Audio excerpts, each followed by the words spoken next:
Welcome students to grey matter enhancer. দশম শ্রেণীর জীবন বিজ্ঞানের আজকে আবার কিছু প্রশ্ন আলোচনা করব।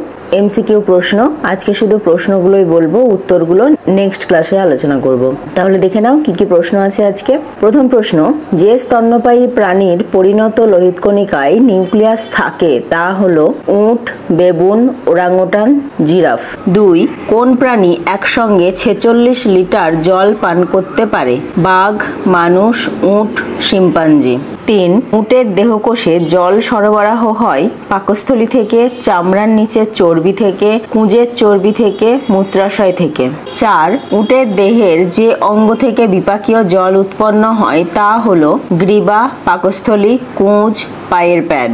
5 নম্বর প্রশ্ন, উটের মূত্রে বেশি থাকে urea, uric acid, ammonia, bilirubin. 6. উটের অতিরিক্ত জল ক্ষয় সহনের ক্ষমতার কারণ? লম্বাটে আরবিসি, মলমূত্রে জলের পরিমাণ কম, দেহে প্রচুর ঘর্মগ্রন্থি উপস্থিত, কুঁজে জল সঞ্চিত থাকে। 7. কোন আচরণটি শিম্পাঞ্জি প্রদর্শন করে না? চক্রাকার নৃত্য, বাদামের খোলা ভাঙা, গর্ত থেকে উইপোকা বের করে খাওয়া, ঔষধি উদ্ভিদের পাতা সংগ্রহ।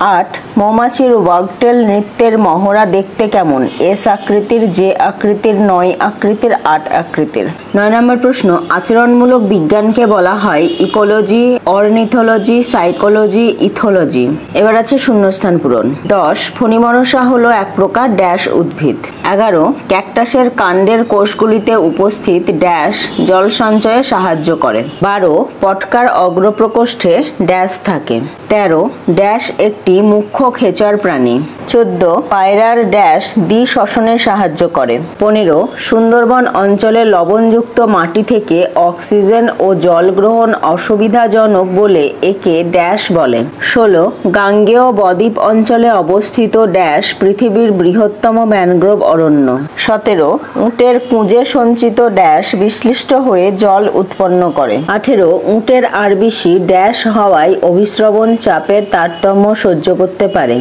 19.